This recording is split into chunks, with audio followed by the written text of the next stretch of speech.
Midnight. Mum always said midnight. But Twilight's fine. Greater, actually. Do you want to read this, Ronald?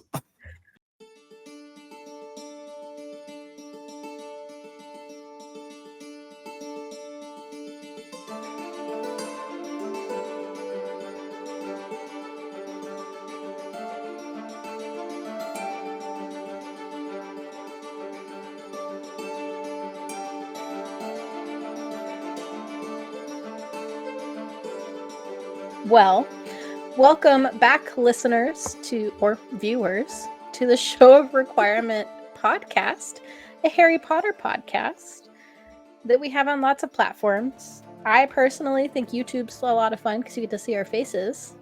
But if you're listening on Spotify or Apple or all the other things, Google. that's fine too. Pirate it online. I almost said SoundCloud. You can pirate this You're podcast. not on SoundCloud. I won't be hurt. If you leave a review, you can pirate this podcast. Fair. I give you full permission.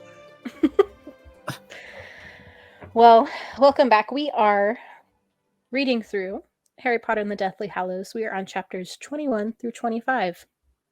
How are we feeling today, guys? I'm joined by Spencer and Cole, my co-hosts.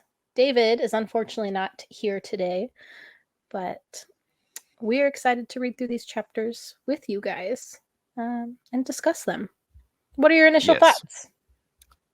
So, yes, David is not here. Unfortunately, the end of the season kind of started to rub up with summer, which for some of us means our schedules open wide up.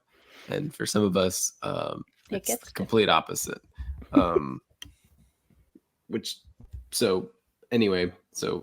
We'll be kind of wrapping up the book without David over the next 3 episodes. There's just 3 left, including this one. Mm-hmm. So we'll be wrapping up the book, wrapping up season 6. So picking up this book after we've been gone a couple of weeks. And so we got the Tale of the Three Brothers, good stuff. Mm-hmm. Harry obsesses over the Deathly Hallows for what feels like too long. Mm-hmm.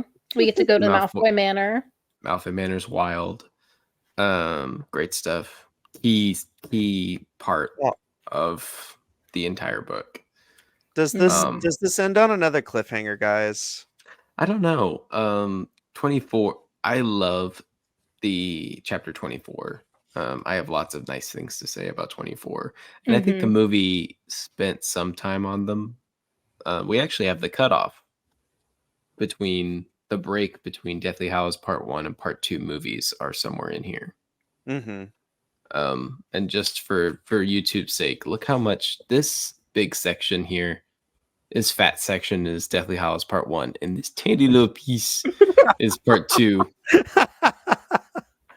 But I'm not mad. No, would never. And then chapter 25 is what? Shell Cottage. Shell Cottage. So I guess you could argue that Shell Cottage is also part of Part 1, but some elements of it, I feel like they kind of mix them together. So like Harry doesn't see Voldemort getting the Elder Wand until later in the book. Mm-hmm. Right. But in the movie, Voldemort just gets the wand and has his dramatic shot in the sky. Yep. Which we'll get to that later, but I have thoughts on that too. What are your initial thoughts, Cole? Yeah, this is a good chunk of chapters. We meet kind of the namesake of the book. This is of the book. And we finally figure out what those Deathly Hallows are. And then we get the fun little action piece there at Malfoy Manor and wrapping up nicely there at Shell Cottage. Wrapping up nicely. It's not wrapping up nicely, Cole. For us, it is. No. Anyway. I weeped, Cole. I weeped. A little weeped. Anyways. I wept, for there were no other characters left to die. Spencer It's not wept. true. Yeah, that's a heresy jar. Sorry. We Anyways, don't have a heresy jar on the podcast, but if we did, that's where it go. that was one. That was one of them.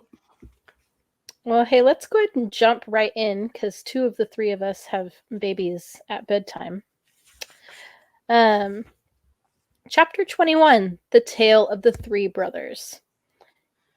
You know, we start off this chapter really getting to talk more with Xenophilius Lovegood about the secretive and not well known, or at least to Harry, Deathly Hallows. Now, it sounds like the Tale of the 3 Brothers was a story well known for wizarding children and families, but that's kind of what everyone just thought it was a story. And so we start off where sorry, I got distracted thinking of Spencer's intro. We're a little curious as to where Luna is. Mr. Lovegood is kind of like, she's off collecting things. She's gone. It's fine. We're not sure where Luna is, but Hermione starts to read the Tale of the 3 Brothers. And we find out a little bit more about the Elder Wand, the Invisibility Cloak, and the Resurrection Stone. What are your thoughts on this section? I personally love the way the movie did this. Mm-hmm. Yeah, 100%. And I wanted to hear your thoughts of reading it like this, but then also getting to visualize it like the movie did it, because I think it's pretty cool. I like both. Mm-hmm. I think when I read it, even when I read it now, I don't necessarily use the little animation scene that the movie does. I kind of visualize them as people, more people, I guess, more traditional, I guess, in that regard. But I love the movie. I love what the movie does. I mean, Emma Watson, who apparently we can't stop talking about on this podcast, but she's everywhere in the movies. What can you do? You can't have a Harry Potter podcast and not talk about Emma Watson. Great narration. I feel like it's different with even when Jim Dale does his best, but it's like Emma Watson reading the entire story is really good stuff. Where is it? I like, this is just a nice nod. I just love what J.K. Rowling does with the little in-between bits, little fun references, just stuff like Harry takes, to be polite, he takes a sip from the drink of like the infused Gertie roots. And this is, the stuff was quite disgusting, as though someone had liquidized bogey flavored every flavor beans. Also say bogey flavored every flavor beans. Bogey 5 times flavored fast. every flavor beans. Bogey flavored every flavor beans. She made it through one. Abby made it through one. Very proud of you. Thank you. Yeah. And then it's earlier in the book, I think, but whenever Ron says yes, he knows something, but Harry and Hermione don't, like, as Ron has read a book. But or it's like, it's had so a book obvious.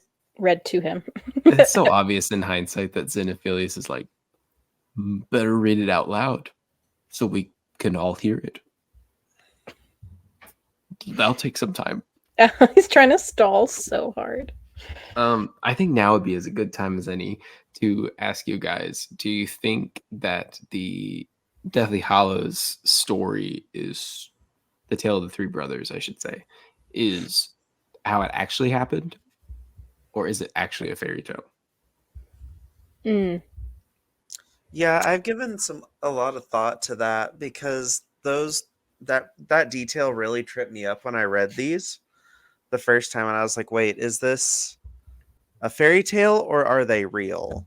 Yes. I feel it's almost kind of like a Knights Templar thing. Like, there's so many things that come from them that are myths, but they're really grounded in reality. So I feel like it could could potentially have been a real thing. So Like death gave them these gifts. I mean, it's possible. You never. Yeah, You don't know we don't know about the wizarding afterlife. I was gonna say we know very little, and it's very confusing. And Cole can attest to this. Marvel has a character named Death. Yes, it also has a devil character. Well, I mean, I'm just saying it's not that far out of the realm of possibilities, as it were. I think I'm kind of the opinion that it's kind of a fairy tale. You know, just kind of like a legend. Like these brothers did have these things, but I kind of wonder if where did the items come from, Abby?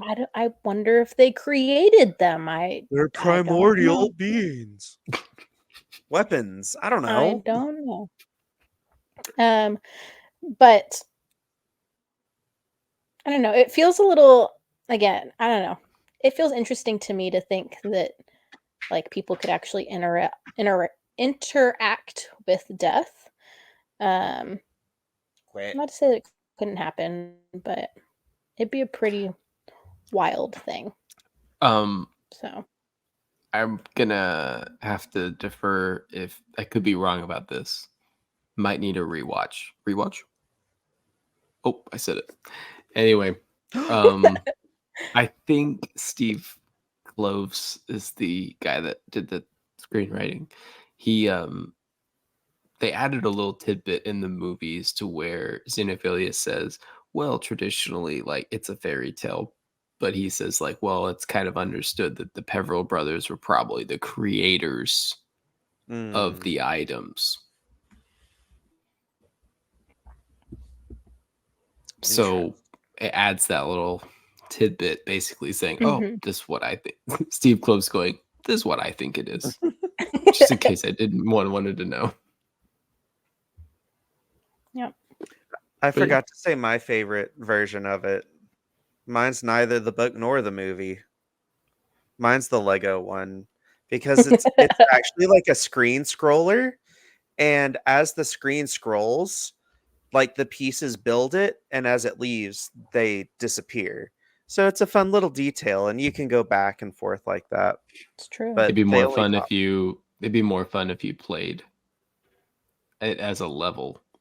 It is a level. I thought it was a level. Oh, I meant like, do you play as the three brothers? Yeah, you play as the three brothers. Oh yeah, I do remember that now. I don't remember that, but it's been a long time.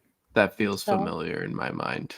It's really good stuff. Or maybe it starts out like that, and then you go into the village, and it's like hand drawn. Maybe I don't remember. 5 through 7 is so good.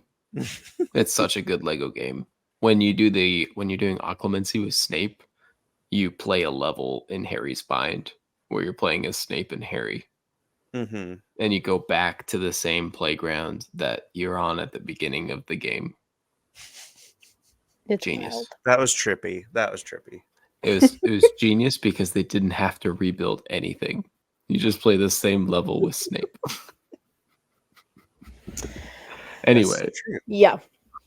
Anyways, well, Hermione finishes the story and she has some doubts as to whether or not the Deathly Hallows even exist. And she and Xenophilius get into this little argument. This is my shocked face. He draws her attention to the fact that Harry's cloak kind of sounds like the cloak in the story. They're all thinking it, but Hermione's still not sure. They don't have any proof the stone exists, but there's evidence of existence of the wand, which we've kind of been getting glimpses of throughout the book, being passed from famous wizard to wizard, with the new owner always capturing it from the old one to master it. They notice the name the Peverils. You know, Hermione asks if the Peverils have anything to do, with the Deathly Hallows, because she noticed the gravestone had the little symbol on it. And he explained that many believe that the Peverils were the three brothers from the story. And then he awkwardly excuses himself and tries to continue stalling for time. Something else that I think was interesting is that JK kind of uses the Deathly Hallows to talk about some character development or some character discussion for our trio, where they're talking about, it's just Ron says, I think you're right. Or sorry, Hermione says, I think you're right. She's telling Ron, it's just a morality tear. It's obvious which gift is best. Which one do you choose? The three of them spoke at the same time. Hermione said the cloak. Ron said the wand. Harry said the stone. And they kind of spend some time discussing it. Well, Ron says, you're supposed to say the cloak, but you wouldn't need to be invisible if you had the wand. An unbeatable wand, Hermione, come on. And then Hermione's like, well, the cloak has helped us out quite a bit, having an invisibility cloak. And then Ron asked Harry why he'd like the stone. And Harry says, well, if you could bring people back, we could have Sirius, Mad Eye, Dumbledore, my parents. It'd be a lot. Neither Ron nor Hermione smiled.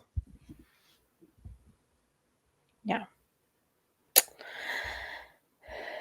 And then it moves into a scene where Harry gets to go into Luna's room. I wish we had gotten to see Luna's room. That would have been a lot of fun. What's wild, though, is they probably designed it. Yeah. Like, so many things. Like, they designed Dumbledore's bedchambers in the headmaster's study. Never made it to film. So they probably made a set for it. And if anything, I kind of imagine it's in the Lego game. You actually do pull down the ladder and go in Luna's room. So I knew, yeah, of course you can, because you got to get some studs. You got to go in there and break everything. I imagine it's similar to like Rapunzel's place in Yes. Tangled, you know, with the paintings on the walls and something I wanted to mention before, but since I decided to move on, but then Cole brought up the Lego game again. The Deathly Hallows Lego on game. my mind that's not Lego game related. So the Deathly Hallows part of the Lego game is so trippy though, because you're not at Hogwarts, which the entire rest of the series is based in Hogwarts, and so they try to establish apparating by just going into these little like portal things, and then you're in London, and poof, you're in the woods. But like you don't go anywhere, and then you can go in the tent, but it's like severely limited map basically of options. Like you can only really go to like 2 places. Now what I did on accident is I broke the game. I don't know if I told Cole about this. I don't know. So in the tent, you can look inside the Marauders map. And then you can play as Ginny and Neville running through Hogwarts. But then I don't know if I did it like at a point in the story when I wasn't supposed to, or I went too far into Hogwarts and I broke it to where I couldn't go back to the tent and go back to playing as Harry and Hermione and Ron. Oh my god. That was great. It was really good stuff. Hard to do though. No, that's the only clunky bit of that game.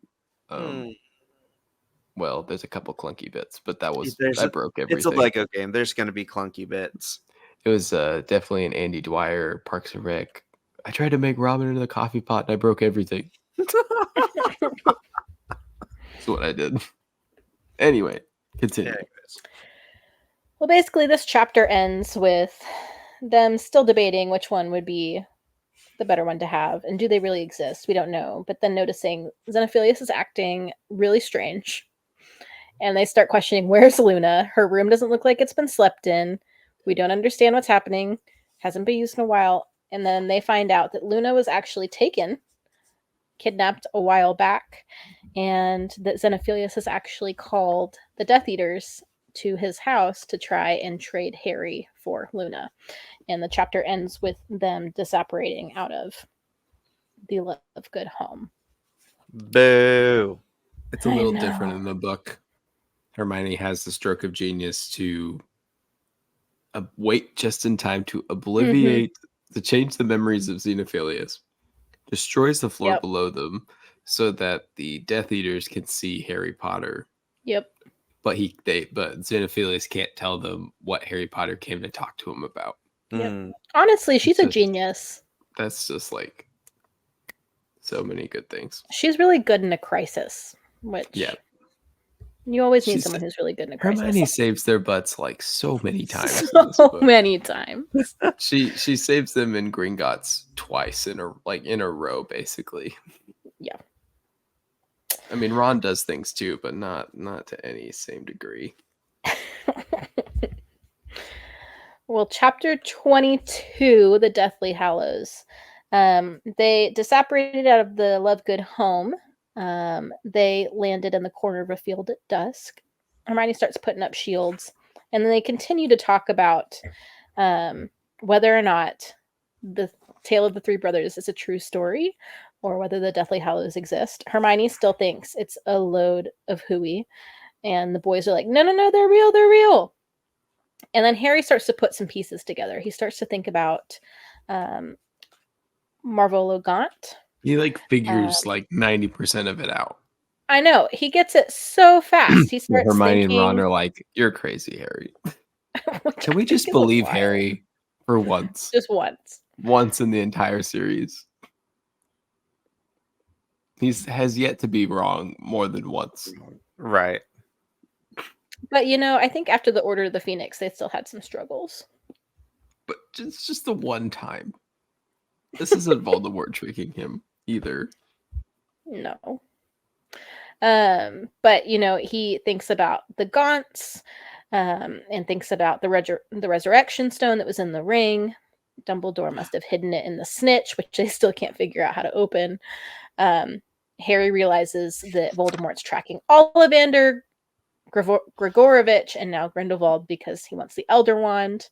He wants to know how to defeat Harry's wand. And then he decides that his invisibility cloak that his dad left to him must be the invisibility cloak descended from the three brothers.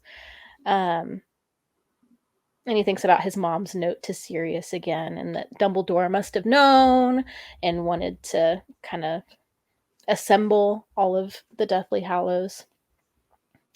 And so Harry thinks if he can get the Hallows too, maybe he might be able to defeat all the Horcruxes and defeat Voldemort once and for all. But Harry knows. What do you guys think Dumbledore's intentions were here? Abby and I have read the whole book again, so we know a little bit more in hindsight. But I'm still not 100% sure what did Dumbledore really want him. I mean, he wanted him to know just enough.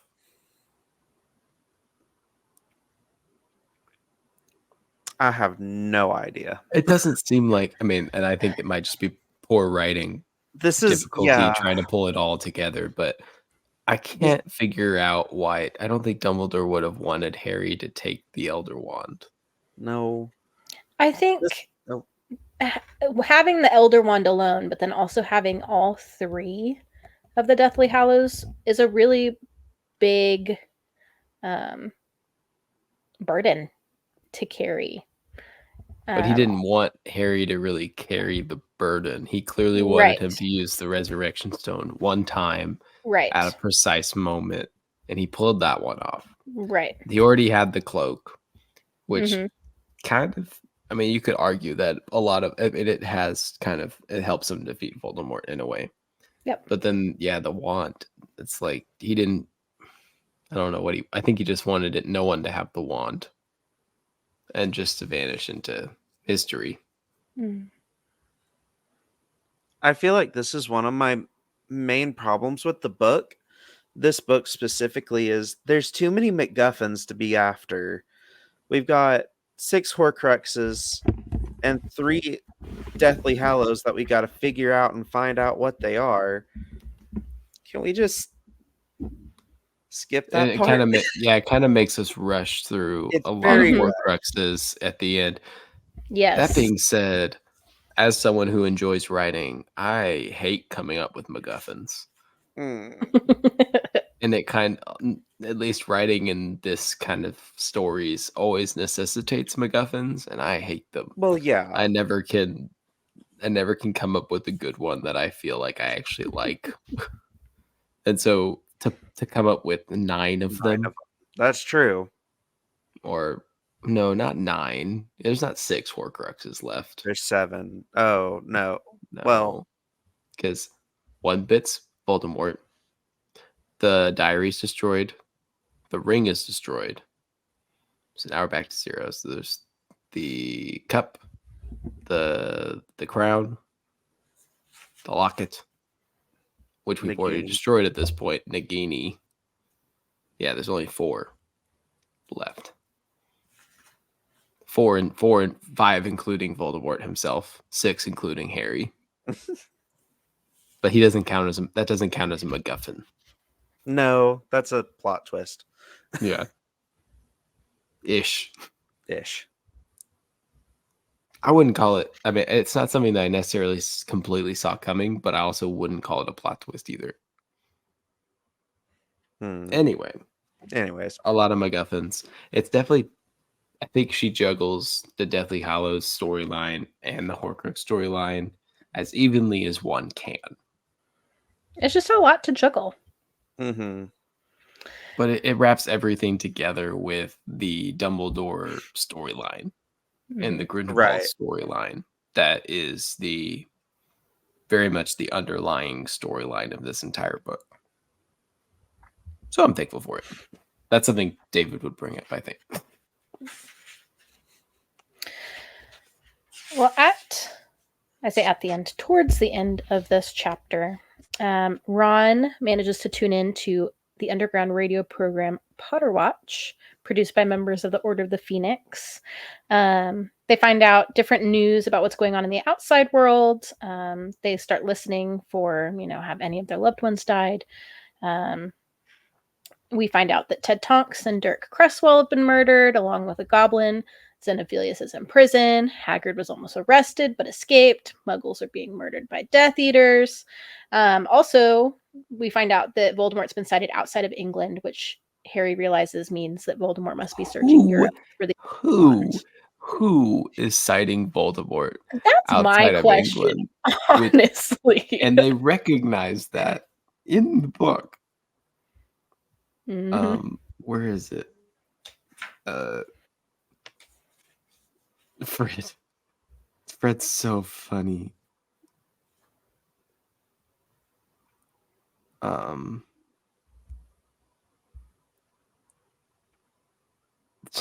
So people, let's try and calm down a bit. Things are bad enough without inventing stuff as well. For instance, this new idea that you-know-who can kill with a single glance from his eyes. Well, no one would be able to see him. That's a basilisk. One simple test. Check whether the thing that's glaring at you has got legs. If it has, it's safe to look into its eyes. Although if it is really you-know-who, that's still likely to be the last thing you ever do. Just this book succeeds at being funny. Yes, in the midst of a lot of dark.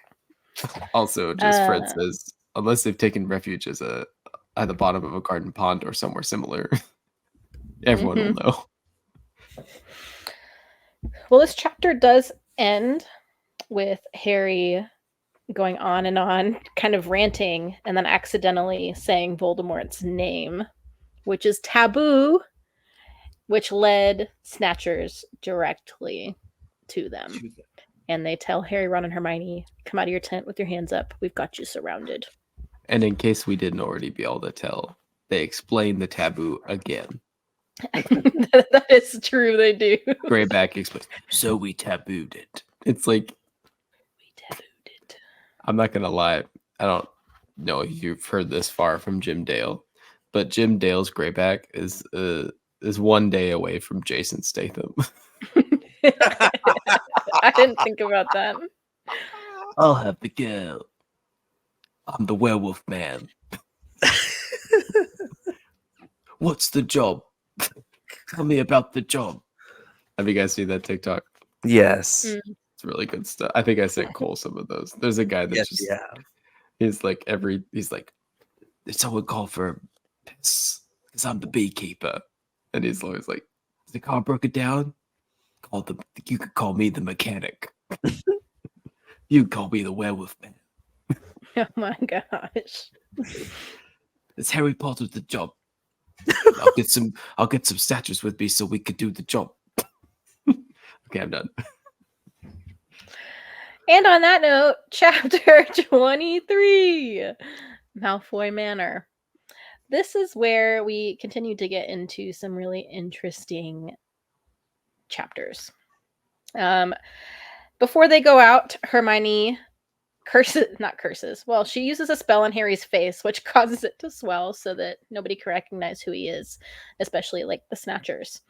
They question them on who they are, but the Snatchers check their names and go ahead and realize, we're not really sure what's going on here, but let's take them to Malfoy Manor. So, which is Voldemort's base of operations, unfortunately. At the manor, Narcissa and Lucius Malfoy try to get Draco to identify Harry, whose face is still pretty swollen. But Draco, who I don't really know what was going on with Draco here, but he wouldn't commit to it being Harry. And I don't know if he knew but just didn't want to say, or if he was just unsure and didn't want to get it wrong. Or I think it depends on how you want to view. Movie fans would argue that he's trying to like protect Harry. Tom Felton fans specifically. And while I agree with that sentiment, I don't agree with it here. Yeah. Like I think the movie actually ended up taking like a full swing. That's kind of one of those alternate universe. The movies are an alternate universe to the books situations. Mm-hmm. Well, either way, Draco won't say whether or not it's Harry. Not really sure. But Narcissa and Lucius think it is because they recognize Ron and Hermione, but don't want to contact Voldemort without being sure. However, Bellatrix is like ready to go. But then she sees the Sword of Gryffindor and has a full-on panic. But her panic is a crazy type of panic. And so she is like, no, we can't contact Voldemort. We've got to throw these boys in the cellar and we got to figure out what in the world is going on. How'd they get this sword? And so they interrogate Hermione. Bellatrix is torturing Hermione, which is terrible in the book and in the movie, about where they got the sword, accusing her of breaking into Bellatrix's Gringotts vault. Harry and Ron also discover in the basement while Hermione's being tortured and screaming that Luna and Ollivander and Dean Thomas and Griphook are all in the basement. What an interesting assortment. Honestly, I don't know how they all got there, but wild. There's not a lot of explanation why Luna's there, but I guess I don't know why they wouldn't throw her in Azkaban. Right. I don't think there's any use for Luna to be there. Dean, well, no, Griphook wasn't there. Griphook was caught with Dean, and they were tied up with Harry, Ron, and Hermione. But yes, Ollivander's presence there is obvious. Yes. As Hermione is screaming in pain, Harry is looking for a way to escape, looking in his pouch for something that could aid him. He finds Sirius's magic mirror, like that little shard, and sees what he thinks is Dumbledore's eye, but we know better, those who know the books well. Harry asks the eye for help, and then it disappears.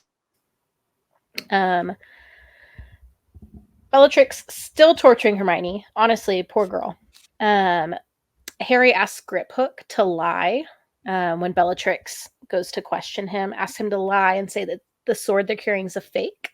And then Malfoy comes down to bring Griphook to Bellatrix. But then Dobby appears. Oh, Dobby. It's so sad. And the book does something the movies just didn't really do. Dobby's terrified at being at Malfoy Manor. No. He's like shaking. It's so sad. He's trembling from his feet to the tips of his ears. He was back in the home of his old masters, and it was clear that he was petrified. Yeah. Poor buddy. But yet he's determined. He's going to save them. And so Dobby gets everybody out except for Harry and Ron, who go upstairs to save Hermione. First of all, before they save Hermione, we got to talk about Wormtail, because that was also a wild scene that we did not get in the movie. And they do this in the movie, but later. We're also seeing into Voldemort's mind and his conversation with Grindelwald Yes. all at the same time. There's a lot going on. Yeah. And I love Grindelwald just calls him Voldemort. Yes. David would be proud. Well, Wormtail comes down to investigate kind of the things that are going on in the dungeon's basement. And Ron and Harry get into like this fight with Wormtail, and Wormtail's hand kind of his silver one clamps around Harry's throat to choke him. But Harry reminds him that he once saved his life and that Wormtail shouldn't kill him. And just in that split moment, Wormtail's kind of grip loosens. But then the silver hand, which had been given to him by Voldemort, turns on Wormtail and strangles Wormtail instead as a punishment for that hesitation. Which is wild to me. Absolutely crazy. Very Voldemort. Yeah.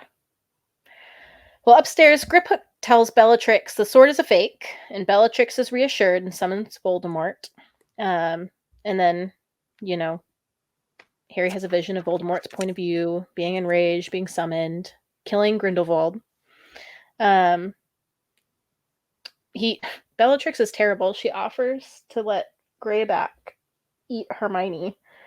And then Harry and Ron rush in, disarming Bellatrix, incapacitating Lucius. But Bellatrix has a knife to Hermione's throat and forces Harry and Ron to drop their wands, which Draco picks up. Harry senses Voldemort coming, but then they hear this kind of like grinding sound, and they look above them to the chandelier and see that it starts to fall. Dobby has loosened the chandelier. Harry jumps up, wrestles Draco's wands from his hands. Narcissa sees Dobby, realizes her former house elf is the one who helped them escape. Dobby seizes Narcissa's wand, and Bellatrix is not happy about it. They all go to disapparate back to the cottage, but Dobby arrives there, mortally wounded, with his little hands around the silver knife that's in his body that Bellatrix threw as they were disapparating. And the end of this chapter ends with Dobby's last words: Harry Potter. Who doesn't sob at the end of this chapter? That's my question. A monster. Right. I think for me, it's Harry saying, like, Dobby, no, don't die. Don't die. Yeah.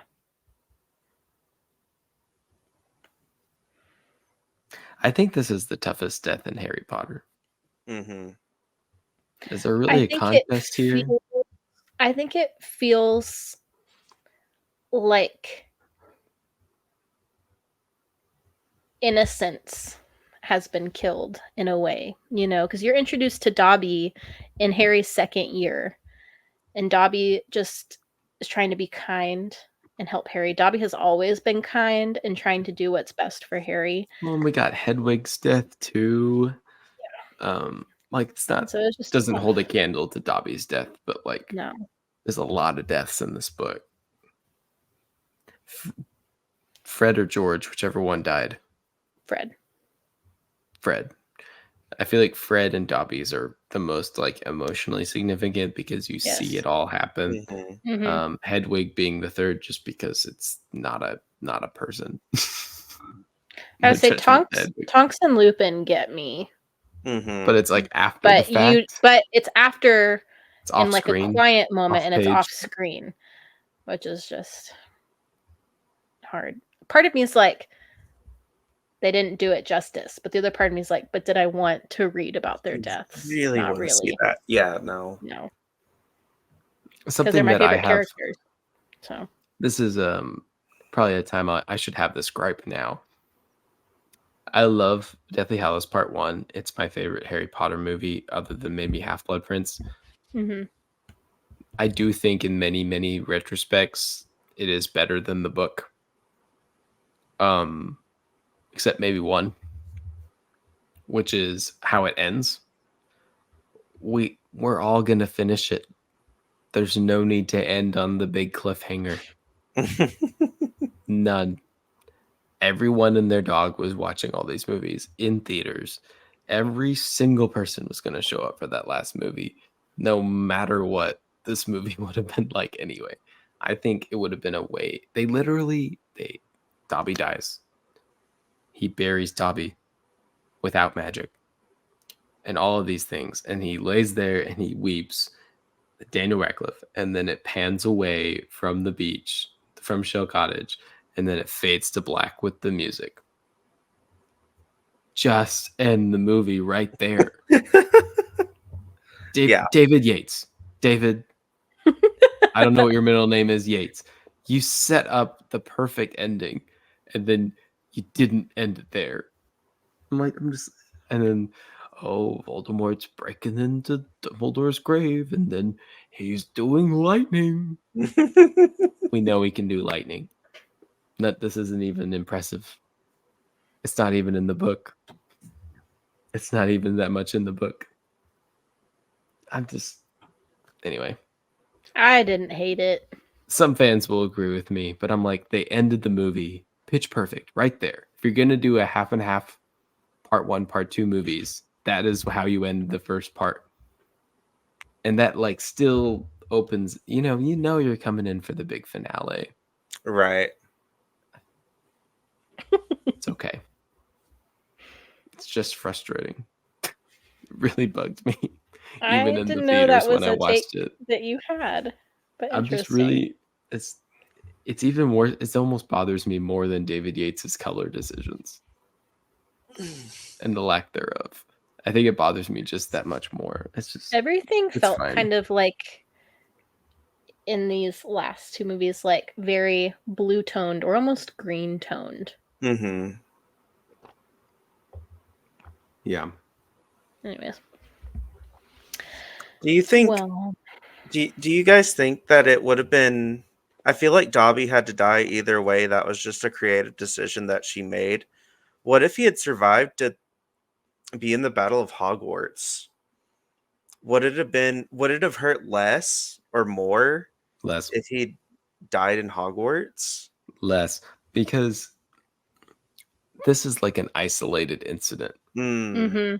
I think the Hogwarts ones, as tragic as they are, you just get one after the other, after the other, yeah, after the other. They all get looped together. The Creevy brothers, the Tonks and Lupin, Fred, like they all get looped together, and so I don't feel them as much. And Snape, I should say that. Mm-hmm. So and Voldemort, for crying out loud. Don't care about him. Harry dies too. Harry dies kind of too, but they all kind of. I don't feel the same impact as those as Dobby or Hedwig. Right. Mm-hmm. That's fair. That's why Hedwig gets some more honorable mention, because it's a really sad death. It's a really difficult scene. And then I guess Mad Eye too, but he dies off screen. So yeah, it doesn't feel as emotionally influencing because you're not seeing it happen. This one's a gut punch. Oh yeah. I'm trying to think like other deaths in literature that had the same effect, but I really I really can't. Oh yep, there's one. I did just read that one. I'm rereading the Hunger Games. You got it. That was it. That was the one. What's funny now that you mentioned Hunger Games, I was thinking about Prim's death, but I was like, it didn't hold the same way. And then you said Rue. No, because everybody spoiled it. No. I'll be honest. When I first read Mockingjay, when you got to that part, I got real confused because the writing got kind of funky and it was like metaphorical and like weird. And I was like, I don't really know what's happening right now. So I had to go back and reread that like section to realize, Prim had died. No. I kind of had that happen too, where like I was like, but is Prim really dead? Because like Katniss is all drugged up and she keeps talking about how she's drugged up. So is anything real? Like what actually happened? What didn't? What actually happened? Suzanne, help us out here. Aragon, did Aragon have any significant deaths? Oh gosh. I mean, Brom was kind of sad. But What? that's almost like an Obi-Wan Kenobi. It feels death. like an Obi-Wan Kenobi. Yeah. That's because it is an Obi-Wan Kenobi death. Or maybe, oh no, because the elf is the Yoda death. That one was rough. That one was That worse than Yoda. That Mhm. one was tough. That was a spoiler for Aragon. Oops. People that haven't read Aragon, but we didn't say his name, so it's fine. Or her name. Or her name. But yeah, there was a couple good deaths in Aragon. That one is a good reference goal. And by good, we mean bad, but good. Another. I'm looking at my Funko Pops. I mean, Oh, Lord of the Rings, Boromir. Boromir, Star-Lord's mom. No. No. No. Yes. What? I don't know. It's too That one's a early in gut the punch to me series. every time. On Batman's a parents. rewatch, maybe. Batman's mom and dad. I mean, I feel nothing when I see the Waynes Iron die Man. anymore. They've died so many times. Iron Man. Oh yeah, 100%. That was killer. Aunt May. Oh no, Yep. Aunt Gut May. punch, That one was right? rough. Yeah. I think Howard Stark was harder when he recognizes Sergeant Bucky. Barnes. I was Mhm. like, oh my god, he would recognize him though. Yep. And it Are we brought ju- together Dominic Cooper and the other guy's name that I had and then I lost. The guy that plays the older Howard Stark that Right. does an incredible job. They're just performances just molded together right then. I mean, I guess we should also throw in everybody who died in Infinity War. Oh my gosh. Because that No. one, Fandom That Done should Right be- needs to do a ranking of First time. the best First worst time seeing it. deaths. Yeah. Oh my god. In cinematic history. Yeah, small potatoes. No big deal. Right. What an easy episode to do, Abby. It shall be A done. walk to remember. No, I'm just kidding. A walk to remember. We are Marshall. Oh gosh. There's too many war movies. I take it back. Yeah, you'd have to specify what genre. But like I said, Batman's parents don't even count at this point. Because no. they've died. They've died in every movie and every Except for Watchmen.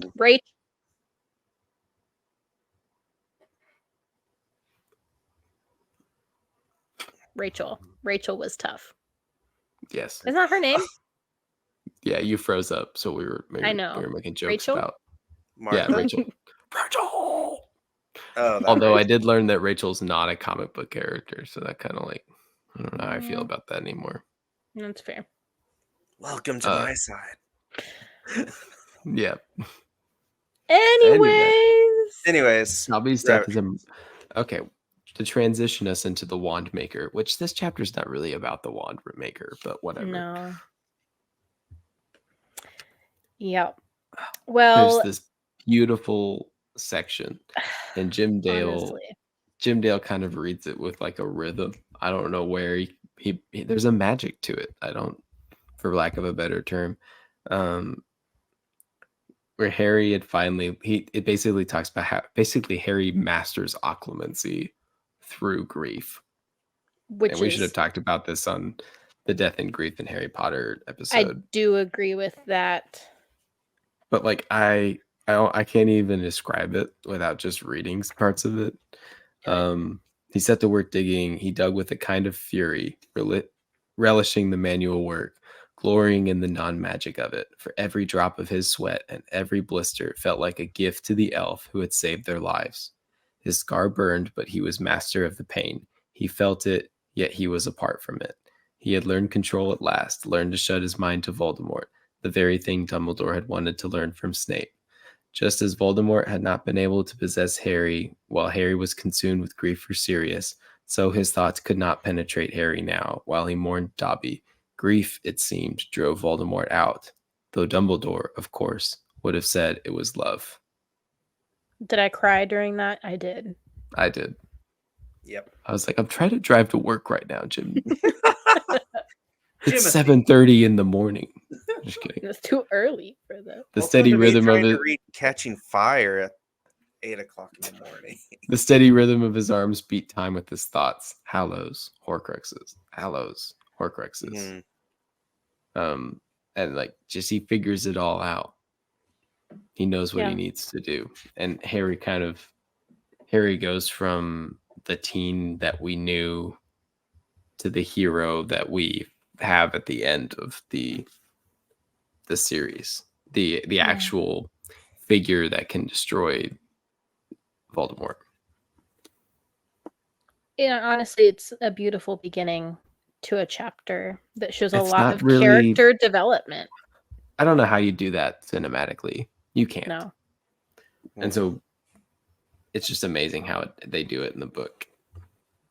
I think you just really had to get his inner thoughts, and you can't get that in a movie without it being a little weird. And just processing emotions. It was beautiful. In the midst of that, Harry also thinks about, pursuing the Horcruxes rather than the Hallows, guessing that Dumbledore didn't tell him about the Hallows because he knew Harry would have to struggle with himself in order to not pursue them, and that Harry would need time to work out for himself that they're not even worth pursuing. Harry decides to talk with Griphook first. Honestly, I didn't remember it being a big struggle for Harry to decide who he wanted to. Because in my brain, I'm like, well, he's still going to get to talk to both of them. Why does it matter which one he talks to first? He's not, because in the book, in the movie, he had already had the Elder Wand. Mm-hmm. In the book, he did not have the Elder Wand at this point in time. Fair point. Which is probably part of Spencer's struggle with the way the movie ended. Maybe. I think I actually disagree with myself slightly there, because the movie in Deathly Hallows Part 2, Harry goes, he has it. Yes. Oh, is he looking for the Elder Wand? Harry goes, he does have it. Mm-hmm. And then that's when Ollivander gives the incredible line: if what you say is true and he has the Elder Wand, you don't stand a chance. What a killer opener to a movie. Like, they kind of built it out really well. Yeah. Well, Harry asks Griphook to help him break into Lestrange, or Lestrange, as Jim Dale apparently says. Had no idea until now. But I think Ollivander in the movie says Lestrange too. Maybe he does. I don't know. But there's some good talk about goblin wizard cultures in the book that we just didn't especially have Bill trying to explain to Harry about goblin culture. That's really later, good but scene. really I wild know. stuff. Yeah. Griphook is impressed by Harry's kindness and respect that he shows to elves and goblins, and says he'll consider helping them. Harry thinks there's a Horcrux in the vault, since Voldemort trusted Bellatrix so much. And then Harry and his friends go to question Ollivander. Ollivander tells Harry that his wand can't be repaired, unfortunately. He identifies the wands. We learned some more about wands within this. Nothing too exciting, but basically confirming that Harry can use these wands safely. Ollivander confirms Voldemort took him prisoner and tortured him to figure out how he can beat Harry's wand. Ollivander told Voldemort simply to borrow a wand at first, but Harry's destroyed that one. And then Voldemort tried to find an even more powerful wand, which is how he then started seeking the Elder Wand. Ollivander confesses that under torture, he did tell Voldemort to look to Grigorovich for the wand because he was rumored to have it. However, Ollivander didn't really know about the Deathly Hallows or the wand's connection to the artifacts.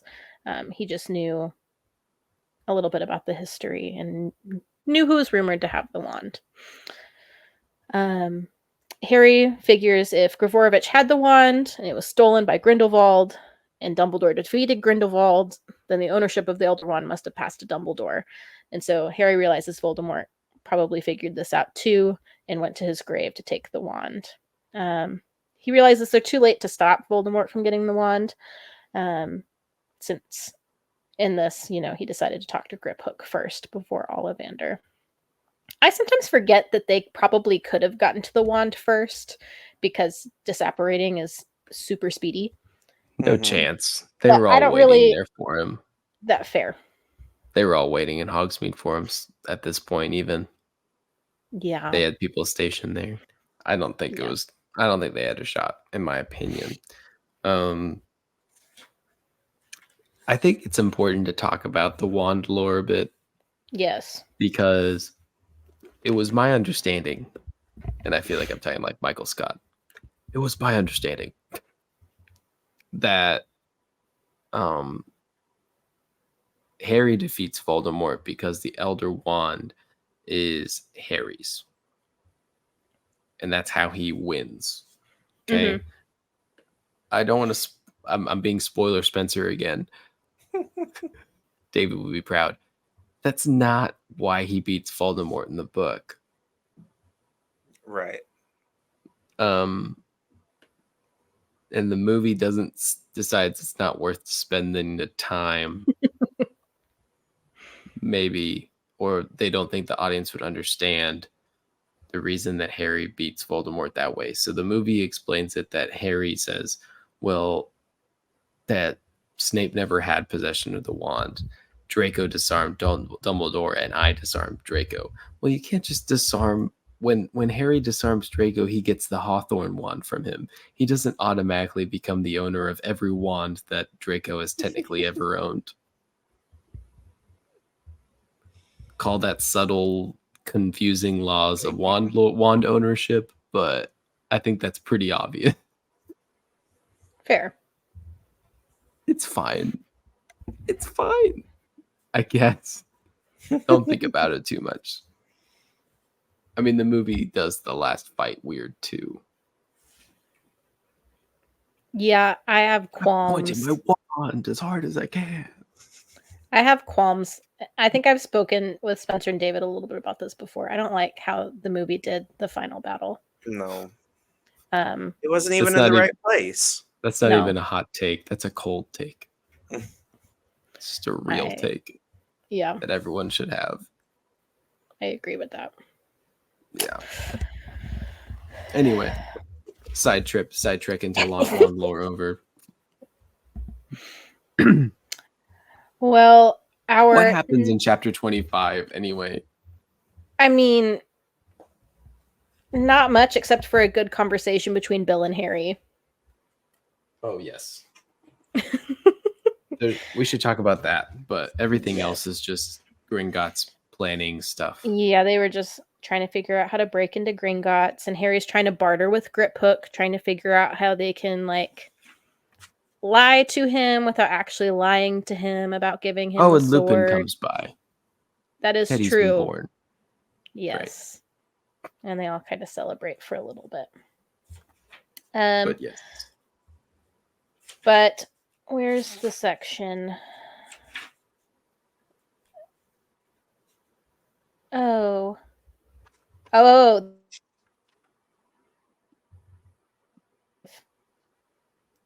They said Ollivander's settled in. Ginny sends you all her love. Fred and George are driving Muriel up the wall. Luna says, Daddy's made a tiara. Well, more of a crown, really. Yes, he's trying to recreate the lost diadem of Ravenclaw.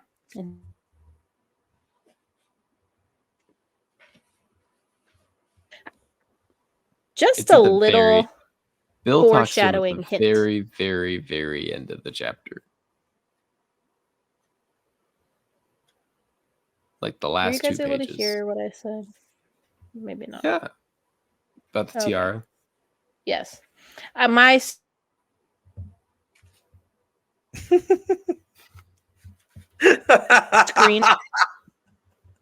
I was saying my screen went black.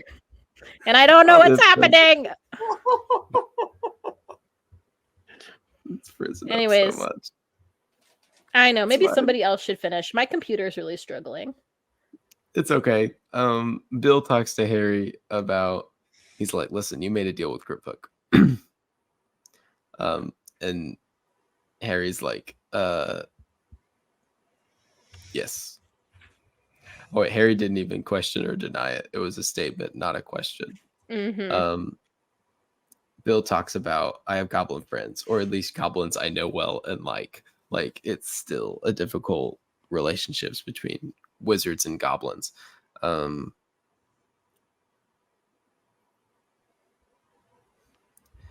Then I have to say this, Bill went on. If you have struck any kind of bargain with Griphook, and most particularly if that bargain involves treasure, you must be exceptionally careful. Their notions of ownership, payment, and repayment are not the same as human ones. And Bill explains how in Goblin eyes, the rightful owner of the item is the maker. And even if you buy something from goblins, you're basically getting it on rent. Mm-hmm. And passing it down is an insult. It should go back to the goblin who made it, which is just really cool writing. It's very cool, very well, just very well developed for what will be a very small part of this book and universe. Yeah. But it's still cool. I did, while reading this book, think a lot about Hogwarts. Why did I just forget the name of the video Legacy. game? Hogwarts Legacy. I kept wanting to say Mystery. I was like, that's the phone one. Where a 15-year-old murders a bunch of goblins. Yes. That one? Yep. You shouldn't have been with Red Rock. Okay. Why are we murdering them? Fair. Yeah. But basically, Bill's just giving a warning. Harry, it's a lot less dangerous to break into Gringotts than to, go back on a promise to a goblin.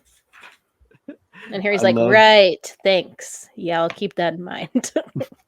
Great chapter end. He seemed to be set on course to become just as reckless a godfather to Teddy Lupin as Sirius Black had been to him. So good. Oh boy. Man. Well, great stuff.